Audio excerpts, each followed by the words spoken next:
2029 ఎన్నికల నాటికి ఏపీ ప్రభుత్వం చేతిలో భూములు గాని ఆస్తులు గాని మిగిలే పరిస్థితి ఉందా?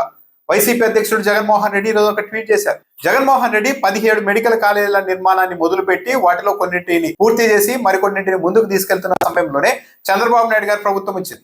అప్పటి వరకు జగన్మోహన్ రెడ్డి 17 మెడికల్ కాలేజీల నిర్మాణం చేపట్టారన్న విషయం కూడా చాలా మంది పబ్లిక్ కి తెలియదు. కానీ చంద్రబాబు నాయుడు గారు అధికారంలోనికి రాగానే ఈ మెడికల్ కాలేజీని పూర్తి చేయాలంటే 5,000 కోట్ల రూపాయలు ఖర్చు అవుతుంది, అంత డబ్బులు మా దగ్గర లేదు కాబట్టి వీటినన్నింటినీ ప్రైవేట్ వ్యక్తులకు అప్పగిస్తామని డైరెక్ట్ గా ప్రకటించడమే కాకుండా మెడికల్ కాలేజీని ప్రైవేట్ వ్యక్తుల చేతుల్లో పెట్టే కార్యక్రమాన్ని చాలా ప్రతిష్టాత్మకంగా చంద్రబాబు నాయుడు గారు ముందుకు తీసుకెళ్లే ప్రయత్నం చేశారు. ఒకవైపు అమరావతిలో లక్షల కోట్ల రూపాయలు ఖర్చు చేస్తూనే రాష్ట్ర వ్యాప్తంగా 17 మెడికల్ కాలేజీల నిర్మాణానికి మాత్రం 5,000 కోట్ల రూపాయలు మా దగ్గర లేవు కాబట్టి ప్రైవేట్ వ్యక్తులకు ఇచ్చేస్తున్నామని చెప్పడం ద్వారా చంద్రబాబు నాయుడు గారు తొలి రోజుల్లోనే ఈ ప్రభుత్వం ఈ 5 ఏళ్ల పాటు ఎంత తెగింపు ధోరణితో ముందుకు వెళ్ళబోతోందో పబ్లిక్ కి చాలా అర్థమయ్యేలా చెప్పారు చంద్రబాబు నాయుడు గారు. చంద్రబాబు నాయుడు గారు ఎప్పుడైతే 17 మెడికల్ కాలేజీలను ప్రైవేట్ కి అప్పగించబోతున్నామని చెప్పంగానే ఈ ప్రైవేట్ రాబందులు ఉత్సాహంతో రెక్కల చప్పుళ్లు చేస్తూ ఎవరు ఏ కాలేజీని ఎత్తుకెళ్ళాలి అన్నట్టుగా వచ్చేశారు. కానీ ఆ సమయంలోనే జగన్మోహన్ రెడ్డి ఒక ప్రకటన ఇచ్చారు. ఎవరు వస్తారో రండి, ఎవరు మెడికల్ కాలేజీని తీసుకుంటారో తీసుకోండి, కానీ మేము వచ్చిన తర్వాత అందరి సంగతి తేలుస్తాం అనేసరికి ఈ రాబందులన్నీ దూరంగా వెళ్ళిపోయాయి. అయితే ఇది విరామం మాత్రమే. ఈ రాబందులన్నీ దూరంగా ఉన్న ఒక కొండ మీద కూర్చొని సమయం కోసం ఎదురు చూస్తూ ఉన్నాయి. ఒకవేళ వచ్చే ఎన్నికల్లో మళ్ళీ చంద్రబాబు నాయుడు ముఖ్యమంత్రి అయితే తొలి 6 వారాల్లోనే మెడికల్ కాలేజీలు అన్ని ప్రైవేట్ వ్యక్తుల చేతుల్లోనికి వెళ్ళిపోవడం అనేది మాత్రం ఖాయం. ఇలా మెడికల్ కాలేజీల ప్రైవేటీకరణకు విరామం ఇచ్చిన చంద్రబాబు నాయుడు గారు మిగిలిన ఆస్తుల్ని ప్రైవేట్ వ్యక్తులకు అప్పగించే విషయంలో మాత్రం చాలా దూకుడుగా వెళ్తున్నారు. ఇప్పుడు పోర్టుల మీద చంద్రబాబు నాయుడు గారి ప్రభుత్వం కన్నేసింది. జగన్మోహన్ రెడ్డి ముఖ్యమంత్రిగా ఉన్నప్పుడే ప్రభుత్వమే స్వయంగా మచిలీపట్నం, మూలాపేట, రామాయపట్నం పోర్టుల నిర్మాణాన్ని చేపట్టింది. ఇప్పుడు రామాయపట్నం పోర్టును ప్రైవేట్ వ్యక్తులకు అప్పగించబోతున్నామని చంద్రబాబు నాయుడు గారి ప్రభుత్వం ప్రకటించడమే కాకుండా జీవోలు కూడా ఇచ్చింది. ఆ నిబంధనలు అన్ని చూస్తే ప్రైవేట్ వ్యక్తుల మీద 1/4 కిలో భారం కూడా పడకుండా మొత్తం భారం అంతా ప్రభుత్వం తీసుకొని లాభాలన్నీ ప్రైవేట్ వ్యక్తులకు అప్పగించేలాగా ఒక సిస్టమ్ ను తయారు చేస్తున్నారు చంద్రబాబు నాయుడు గారు. దీన్ని ప్రశ్నిస్తూనే వైఎస్ జగన్మోహన్ రెడ్డి గారు ఒక ట్వీట్ చేశారు. రామాయపట్నం పోర్ట్ అనేది దాదాపు 5,000 కోట్ల రూపాయలతో నిర్మితం అవుతున్న పోర్ట్ ఇది. 4,929 కోట్ల రూపాయల అంచనా వ్యయంతో జగన్మోహన్ రెడ్డి ప్రభుత్వం ఈ పోర్టు నిర్మాణాన్ని మొదలుపెట్టి 95% పనులు పూర్తయ్యాయి. అయితే చంద్రబాబు నాయుడు గారు అధికారంలోకి వచ్చిన తర్వాత వ్యూహాత్మకంగా ఆ మిగిలిన పనులు పూర్తి చేయకుండా కాలయాపన చేస్తూ వచ్చారు.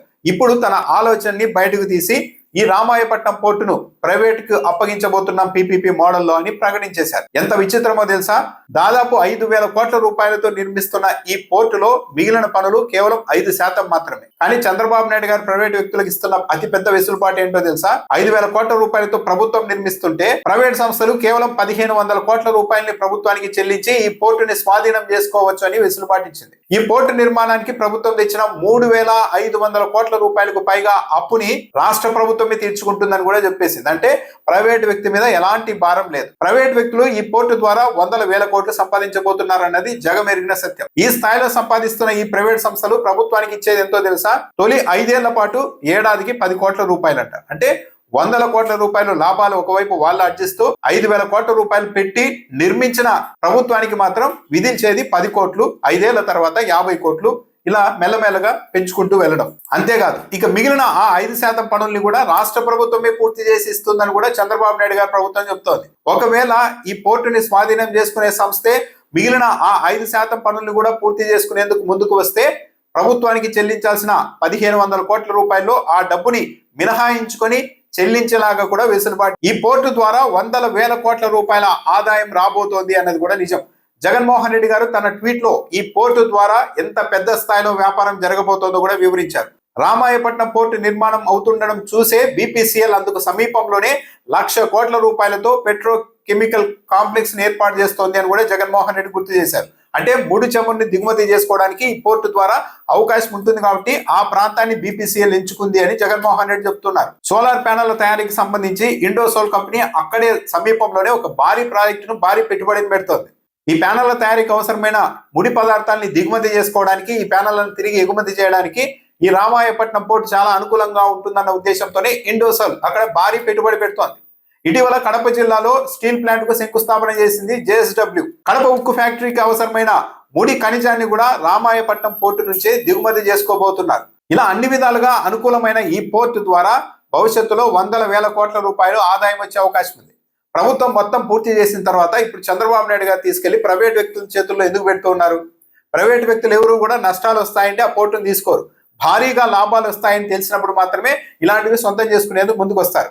మరి ప్రైవేట్ వ్యక్తులే మాకు ఇక్కడ భారీగా ఆదాయం రాబోతోందని ముందుకు వచ్చే పరిస్థితి ఉన్నప్పుడు ఆ పని ఏదో ప్రభుత్వమే చేయవచ్చు కదా.